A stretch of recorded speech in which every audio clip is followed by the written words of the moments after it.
Stanford and USC get together in men's college water polo. The state of Georgia crowns their high school girls champion, and a goalie save you have to see to believe coming up on the counterattack.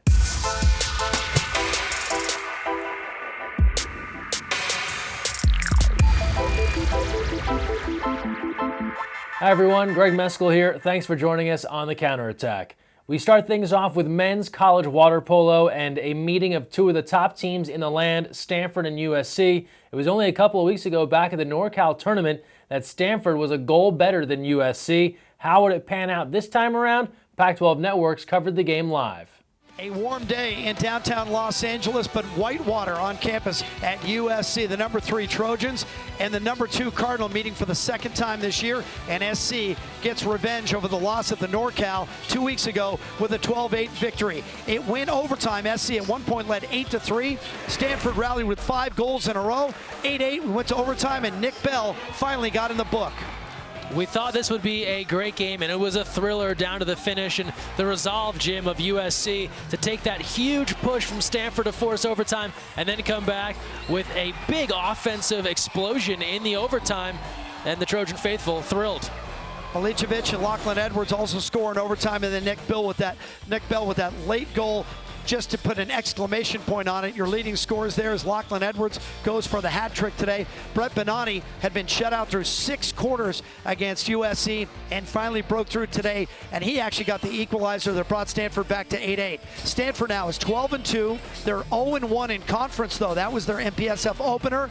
They're back in action here in Southern California next week at the SoCal Invitational in Malibu. SC will play San Jose State in the same pool tomorrow night, and then they look forward to the SoCal. I just felt like I had to make a stop to keep our momentum going and stopping theirs, but that's about it. I try not to get down on myself, stay positive, and then I'll critique myself after the game.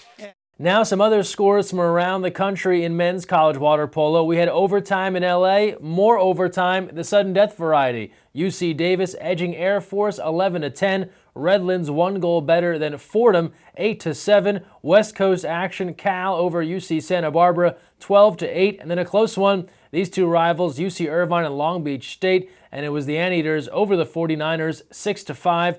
Keep in mind, next televised game coming up should be a good one. October 17th, UCLA at Stanford on the Pac-12 Networks. Time for that game still to be announced.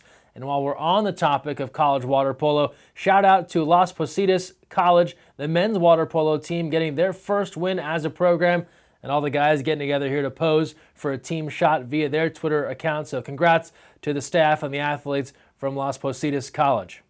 Now let's turn our focus to high school water polo. It seemed like it was just the other day we were telling you the seasons are starting around the country, but in some states they're already finishing.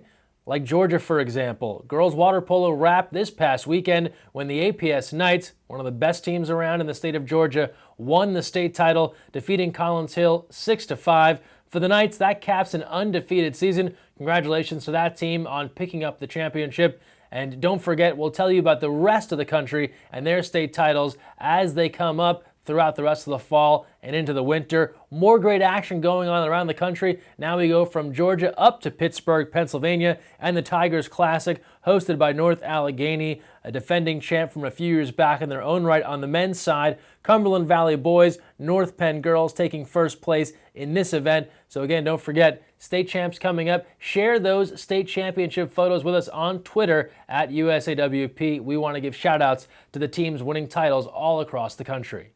And now we'll close things out with our social media send-off, and thank you to everyone out there for sending in your tweets, your photos, your vines, your videos. It makes for a great send-off here on the counterattack, and we start things off first with this awesome Vine video shared from Empire Water Polo. Check out this goalie with a kick save, as the sportscaster Marv Albert would say, kick save and a beauty. Empire Water Polo, thanks for sending that in. We love seeing stuff like this. From there, David Espinoza, he's got a happy water polo kid in his life, as we are all smiles when we know that water polo is on the way. Even if it's practice, we love being out in the pool. In Atlanta, when your coach is late for practice, you just call in the pregame talk, as you can see via the Twitter account here. And if you're the player there, you can say, yeah, coach, he told me on the phone, he told me I'm going to shoot every time down. That's what coach said on the phone. He's stuck in traffic. It's Atlanta. We know there's a lot of traffic in the ATL.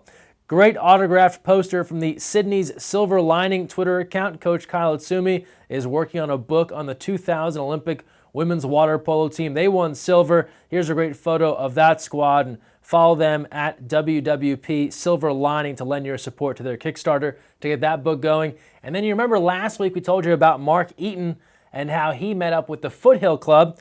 Well, through the magic of Twitter, we went down the rabbit hole and started talking about Mark Eaton and Gavin Arroyo from last week's show. And then I asked the question, if Gavin Arroyo and Mark Eaton played one-on-one in basketball, does Gavin Arroyo even get a shot off? Mark Eaton gave us the answer. He does not. And you understand, no offense, Gavin, you're a two-time Olympian. That man is 7'4". Great stuff like that is what we want to see on the show. So don't forget, share your content. Use the hashtag counterattack. Tweet at us, Facebook at us, Instagram at us, at USAWP. We'll share the best of what you have right here on the show. Speaking of the show, we're going on a small break, a little hiatus, if you will, but don't worry, we'll be coming back soon with all of your great water polo highlights. The reason why we're taking a little break, our video producer, Jake Mader, has gotten a new job. He's off to the University of Washington. We wish him the best of luck. He is really the main reason why this show has gotten to where it is. He helped start this show, put together all of this goodness you see behind you, edits the whole thing, shoots the whole thing. All I have to do is just sit here and talk about water polo, which I do anyway. If you know me, that's not that hard. So he's the guy that's done the heavy lifting. We wish him the best of luck.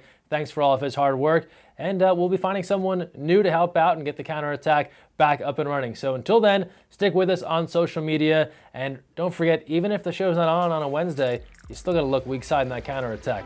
Have a good one.